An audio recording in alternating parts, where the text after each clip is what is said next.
Hello and welcome to the start of a conversation series called Cultural Conversations with the Big South. I'm your host, Darius Thigpen. Throughout the series, we will hear from staff members, student athletes, coaches, and alumni of Big South institutions who are making an impact and leading the way in what represents the Big South's commitment to standing against racism. Our first guest in this series is the Chief Diversity Officer at USC Upstate, Alfonso Atkins Jr. How are you doing, Al? I'm doing well. Thank you very much. Well, Al, let's start with your background. You have a complex background, a number of things that you've worked on throughout your career. You've been a professor at the collegiate level. You have a strong background in law, passing the bar in Indiana in 2009, maintaining your own firm, and you even have a formal culinary education and a Master of Arts in Theater Arts to add a bit of creativity into the mix. So how have all of these different experiences, all these different things led to your role now as the leader for fighting against social injustice and racial inequity from your position at USC Upstate? Well, that's a great question. I oftentimes will say that the Chief Diversity Officer, in many ways, carries with it also the meaning of a diversity of experiences. And I have been really fortunate to have quite a few diverse professional experiences. Certainly that, they started really in higher education, and when I moved away from the classroom after about 10 years of teaching, really, I was fortunate enough actually to later on get my law degree. It's an interesting story, actually, how that happened. It was a student who actually needed help on the LSAT, which eventually led to me allowing a group of students to study for final exams early, and they actually made a bet with me. They said, well, if we do really well on the exam, you have to help us with our LSAT.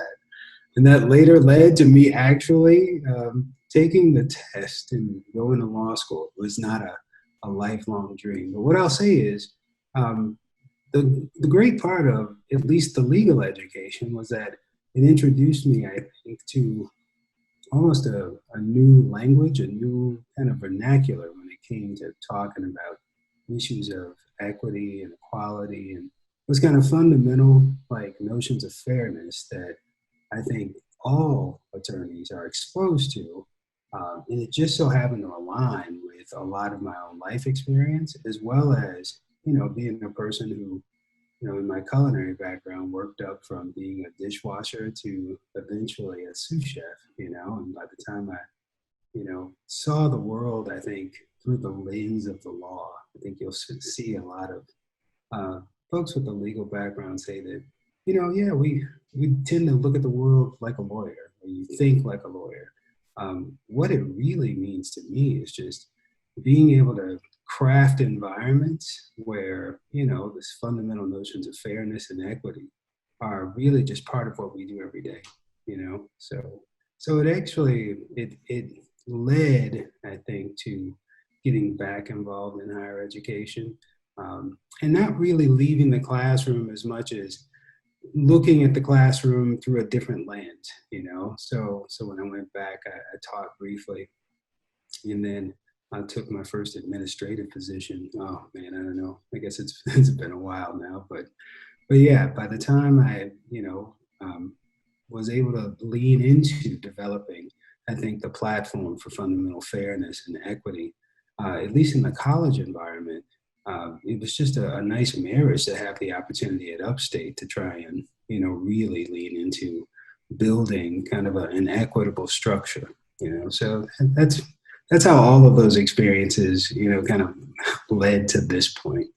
And it's been useful, I think, to have such a diversity of experiences to be able to, speak with folks, quite frankly, all across the university and, well, recently, really across the country about this topic. So it's been good.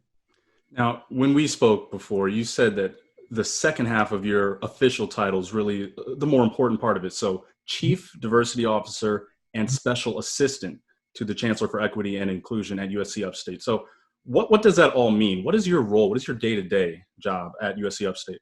Yeah, it's a great question because oftentimes I think folks will see the title Chief Diversity Officer, and a lot of times folks don't quite know what that means. They know that it's a good thing and they welcome Mhm. it into a space, but they usually have a follow up of so what exactly do you do? Right. The special assistant to the chancellor for equity and inclusion really tried to add a little more meat to the bone that really comes in the way in which we allocate our resources and the way in which we evaluate not only all of our policies and processes, but even in as much as we do performance management at the university. All of those are aspects of my current role. So when I start thinking specifically about some of the work that we do as a university in trying to build a more, let's say, equitable environment, some of that comes through things like, being able to look at different divisional budgets and figure out, where is our money being spent with hopefully the most effect or impact on delivering an equitable outcome. And in this conversation, you'll probably hear me say equitable outcome a lot because I like to say that, the special assistant to the chancellor for equity and inclusion is really primarily committed to delivering equitable outcomes in all facets of the university. So that is everything from looking at a student's evaluation of a course, taking maybe what might be some qualitative data, let's say that a student might write on an evaluation, a course evaluation, hopefully touching base not only with that student, but actually examining the trend data across multiple evaluations so that we can hopefully deliver better on what it is that we're trying to provide, which is, of course, a world-class education. So, we do that for our employees as well. Our employees have satisfaction surveys and engagement surveys. So it's really it's a combination. I use this phrasing a lot. It's a combination of data, dialogue, and discovery. So often I will talk about the role is really about not only collecting data, analyzing and interpreting that data, but then hopefully engaging in dialogue, not just with leadership, but all across our campus and in the community about ways in which we can discover like those new paths forward. Because if we're not delivering equitable outcomes, then we're really doing a disservice to all of our missions. And that wouldn't just go for Upstate, it'd go for every member of the Big South Athletic Conference. I mean, all of us are universities that pride ourselves on delivering world-class educations. And in the way that we do that, we really want to ensure transparency and accountability and how we hold ourselves accountable. So that's really my job. My job is really to hold us accountable, quite frankly, for Mhm. delivering on what we say we're going to do. Now, when we look at what the target should be, when we look at justice, equality, and specifically, as you say, equity, what does that look like rather than it just being a piece of legislature or something that is abstract? What is the specific goal that you think we should be aiming for? Well, certainly as part of the diversity task force, I know one of the things we want to do is be very clear about, leaning into providing kind of an educational resource and improving communication, not just like on our unique campuses, but across, I think, member institutions within the conference. So I'll take education first. When we think about all of our missions, which are intertwined to some degree when we talk about delivering a world-class education, one of the things we want to ensure is that that world-class education is being delivered in a way that not only appreciates and embraces unique identity, but also, I think, is delivering on what it says we are going to deliver on. If we notice that trend data is showing, let's say, performance metric, right, for a certain group of students is not where it should be, we really want to dig into why that is. And especially, I think, for many of our student athletes who, in some schools, do this, and we certainly do it. At Upstate, I actually will engage our student athletes as a unique population, a special population, not unlike I might look at a racial identity or a gender identity or sexual orientation. And knowing that intersectionality, right, plays a role, which means, of course, you can have, gay black student athletes or like, Indian American bisexual, like, student athletes as well. One of the cool things is that it allows, I think, in having conversations about student athletes. We can have conversations that really pick apart what is it that we need to specifically support the unique identities that form these kind of, groups of people. And when we think about how we measure success and how we measure engagement across these different groups, what we're trying to do is build an equitable environment. In other words, we're trying to build conditions that ensure that the opportunities that present themselves to one group also present themselves to another. Not that it's equal, but that it's delivered fairly. So Because it's a sometimes, level playing field. So it's not just yeah, everyone gets exactly the same, but everyone gets what absolutely. is required for wherever they happen to be. What is needed, and that is that it's a critical piece of equity, recognizing the difference between that and what sometimes I think we, with good intention, will refer to as equality. Mhm. Equality does denote a sense of sameness, and equity is different. As a matter of fact, equity, I think, pushes the envelope a bit because it really does invite you to embrace the unique identity of each individual, which quite frankly takes a lot of time, takes a lot of effort, takes a lot of energy. But who are we, right? Other than great universities who can create the conditions for that to actually happen. I mean, we all know, like once you, at least I certainly do, when you leave the university environment, right? Sometimes it can be just much more difficult to make, I think, that kind of environment seem as if, it's all around you. But in a university environment, it is absolutely doable. And I think we owe it to all of our students and certainly our student athletes to ensure that we can do that. So that's it. So, as we look at what the issues are as they lay in front of us, you've already mentioned how you look at the data and analyze it almost as if you were doing any other kind of research. But of course, this is something that we're personally involved in, both as Black men for the two of us. Is this an issue that you can just approach with strictly numbers? Is it something that you can come back with anecdotal data? Is it a combination of things? How can we, just in general speaking, how can we attack this issue? Yeah, well, I mean, I think there's so many different ways in which you can analyze, I think, a challenge or a problem. But the first thing I like to do is really embrace the role of, let's say, being an equity officer or a chief diversity officer, and say that I'm not really confronted with per se problems as much as opportunities. Now, it doesn't mean that I walk around Pollyannish thinking that there aren't problems. Certainly, I think I've experienced quite a few challenges and problems, I think, even within the context of like, our recent events, there, I've been pulled over multiple times. Actually, I got pulled over once for walking, which is really interesting. And unfortunately, more people share that story than, I hope was true. But we could save that for another time. What I'll tell you is it's important for me that you take the numbers, right? You take maybe the stories. You take, I think, what you know to be true from someone's lived experience, and you use it not just to inform your action, but hopefully to instruct the action that you take.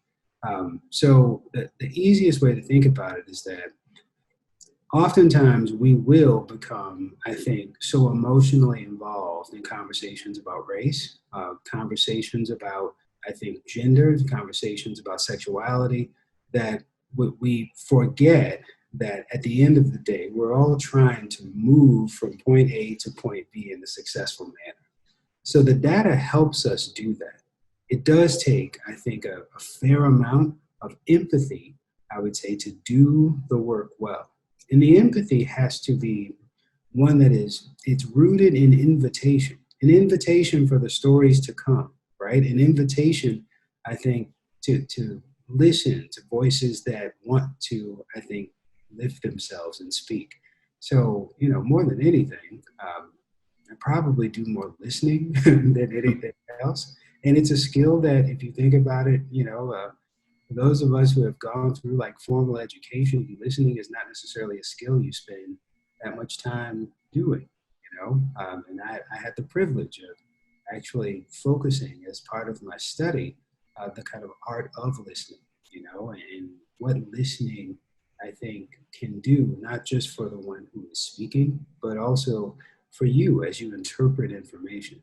So I think there's a moment for all of us if we think about, what are the specifics and what are the things that we can use that data for. We can't just hear the data, but we have to listen to the speaker of the data, right? Whether it be an anecdote or whether it be a trend analysis, we have to pay particular attention to the stories that likely have led to that data being produced.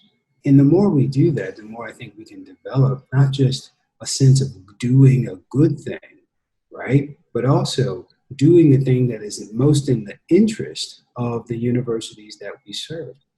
And that's the critical piece.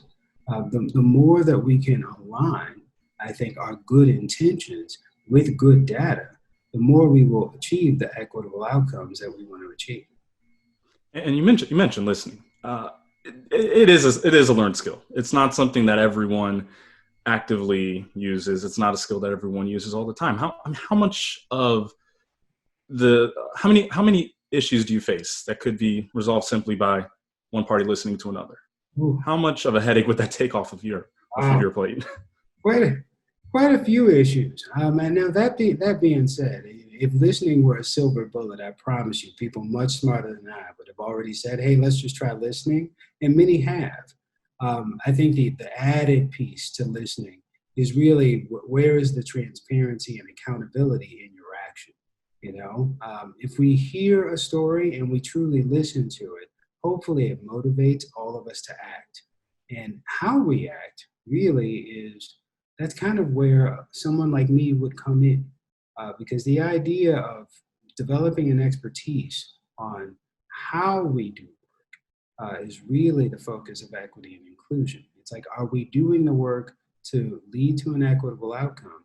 And are we doing the work in an inclusive fashion? Are we inviting, I think, voices that maybe historically have been muted to be heard? And are we humble enough, I think, to really engage in conversations where we feel as if vulnerability is our strength? And that is something that it's difficult to do. I think just as human beings, we oftentimes will see vulnerability more often as a source of weakness. And certainly, I think among all of my friends and colleagues and student athletes and athletics across the country, it's time and time again we talk about how we can in some ways work against the vulnerable, especially in a physical space, right? We want to cover our weaknesses. We want to make sure that there are no weak links, that we are working in tandem. But in truth, in humanity in general, I think our vulnerability is where our strength comes. And quite frankly, even in a team environment, I was really lucky and fortunate to have quite a few coaches in my own athletic life back in the day. And one of the things that was great is that I learned early on that when you think about, the quote unquote weak link, if there is such a thing, right? It's not so much that the weak link will strengthen itself, but that it is the other chains, right, which will carry and shoulder, hopefully, right, enough of the responsibility to somehow keep the weak link from breaking. And I always thought about it that way. It's like there's a space where when we think about conversations like race, we talk about like racial, I think, tension, it's important for us to really understand that being vulnerable in those moments is critical, I think, to allow others to provide strength, right? So that together, I think we can actually do much better than we've done in the past. I mean, to listening, I would say it's so important that I do want people to be mindful that listening, truly listening, right, is something that has to be cherished, and it's something that in some ways cannot be artificial, right? And I say Right. artificial only in the sense that it's important not to constantly revisit the well, so to speak, to someone who is aggrieved or is struggling, to ask them to tell their story yet one more time. It's a critical piece of understanding that, one of the things that we owe it to ourselves if we, are, I think, fortunate enough to participate, right, in someone who is engaging in dialogue or sharing their truth, is to listen and to listen attentively, right? because it's not necessary that we constantly go back to someone who has been aggrieved or perhaps victimized, right? To insist that they keep telling their story for our own benefit. We owe it to each other to listen to each other and to listen well. And to actively listen, not just listening to respond, but listening to absorb. Absolutely.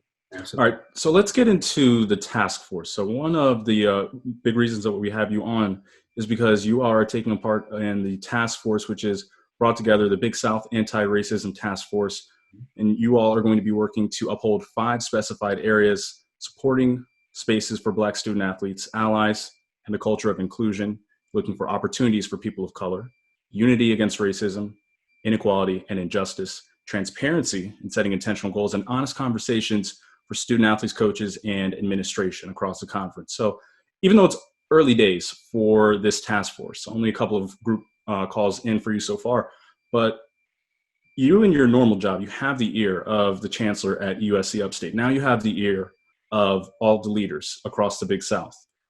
What are some of your hopes for this task force? Oh, so many, right? I mean, first off, I'm really happy to be part of the task force, and it's unfortunate that some of the circumstances that surround, I think, why we likely have this task force now, are here. But I want to remind you that it's like those circumstances did not just become evident, right? I'm so moved by the fact that we've had a moment that has brought people from different backgrounds together to actually really lean into, I think, an anti-racist kind of way forward. But some of the challenges really have persisted for generations, and one of the things that is critical, at least in my role here on this task force, is to say that, our transparency, which you mentioned, and accountability is key in this moment. There are a lot of well-intentioned folks who I think really want to not just be part of this conversation, but want to lead when it comes to equity and inclusion. So the way in which we can do that, I think, is to model the behavior, I think, in our conference offices. Certainly serve as an educational resource in the conference office as, you know, one who can not only offer, I think, a lot of different educational resources, but maybe even some guidance. We have so many unique identities of universities within the Big South, but one of the greatest things I think we have is opportunity. Like we have an opportunity to lead in a conversation about not just racial reconciliation, but about understanding like the importance of listening and understanding the importance of data and understanding the importance of responding directly to, I think, voices of folks who are, you know, suffering. And I think that's across the board. So I'm just really, I'm proud of where we are right now. And I'm very, very happy that all of us as universities are committed to doing this work in an honest way and in a way that I think will demonstrate that true leadership on this topic can come from the Big South. And there is no greater opportunity, I think, than a conference known as the Big South to actually lead in a conversation and an action about how we handle, I think, moving forward. I think and we just have a great opportunity to do that right now. So transparency and accountability, those are key points for the task force, I know. And I know that I mentioned communication earlier. And communication, I think, not just between the member institutions, but across all levels, I think, at the institution. So students, our coaches, the way in which we, I think, as even coaches and administrators can talk about supporting our student athletes and how we support those athletes, not in a kind of blanket one size fits all fashion, but doing the difficult work, as any coach will tell you, of managing, quite frankly, the unique attributes of any one of their athletes. I think we're really, really in a great position because we have some great coaches in the Big South. And most of those great coaches understand that it's like interacting with, right, that unique student athlete is part of what gets them up in the morning. It's part of why they enjoy their work. And it so fits into what it is that we're trying to get folks to buy into now. The notion that equity is really about putting in the time and energy to ensure fairness of a condition, to ensure fairness and equity in outcomes So that we will be doing that. And I think we're going to lean pretty heavily. And but sometimes I say this kind of colloquially, but leaning beyond the notion of a hashtag, and that's important. Like I think too often we forget that for most of us, if you've ever been a television watcher, we can, fast forward through commercials now, and we quite enjoy that. And this is one of those times where I really want folks to appreciate why that usually happens. A lot of times, messages become so tried and kind of matter of fact in some ways. We just see them as natural outcomes that we don't really listen to them. Like we just go past them like a commercial, right? I would expect wholly for many different folks to say, hey, maybe we should, start a new ad campaign, or maybe we should lean into, maybe creating a task force even, I mean, I certainly understand how folks could see that as being, oh, well, that's what everybody does, and that's just what we expect. But this will be different because by nature and by design, the real focus, I think, is to develop that sense of not just, I think, collegiality that exists among, all of us, I think, in the Big South, but also develop an honest and a transparent way in which we go about supporting our student athletes and our campuses in general. So I would lean into, I think, our notions of being transparent and being available and really communicating broadly, as opposed to that kind of almost siloed existence that sometimes folks can have. Mm-hmm. And you alluded to it, but just to follow up to make sure we do hit that point, how do we make sure this isn't just something that is a flavor of the month where it comes by, it was a moment, we had a task force, great job, everyone, we solved it, mission accomplished, pat ourselves on the back. How do we make sure that this task force and everything that comes from what the Big South is working on has a lasting effect that really does, for lack of a better term, get the job done? I love that. Yeah, it's important. I oftentimes will tell folks that my work is continuous, and hopefully it becomes kind of a platform by which we engage like lifelong learning, a platform by which we engage the rest of our lives. Being committed to equity is not something that has a timestamp, I mean, it's something that is ongoing. So to create a structure that would support an ongoing effort, right, which is, I think is what our task force is primed to do at each of our universities. We want to ensure that we're creating, I think, a continual sort of ongoing commitment that isn't just kind of like, oh, hey, well, this was great for, fall 20 and maybe we'll get into spring 21. But the ongoing commitment is about structure. And for years I've said that inequities more often than not can be found as the byproduct of bad policy and bad practice. Most inequities can be drawn back to a bad policy or a bad practice. So oftentimes to achieve equitable outcomes, you have to take a deep look into policies and practices associated with whatever outcome you're getting and ask yourself, do we have the policies and practices in place to produce an equitable outcome? And I think all of the member institutions are committed to ensuring that we have policies and practice in place to not only produce equitable outcomes, but also to create the structure to maintain a transparency and accountability to always producing equitable outcomes. And if we ever fall short, we want to know that we're falling short. Each of us, right, and all of our respective institutions want to know that, hey, we are falling short. And hopefully we can come to each other's assistance to help, whatever university it might be, move forward. That's where that accountability comes in, right? Absolutely.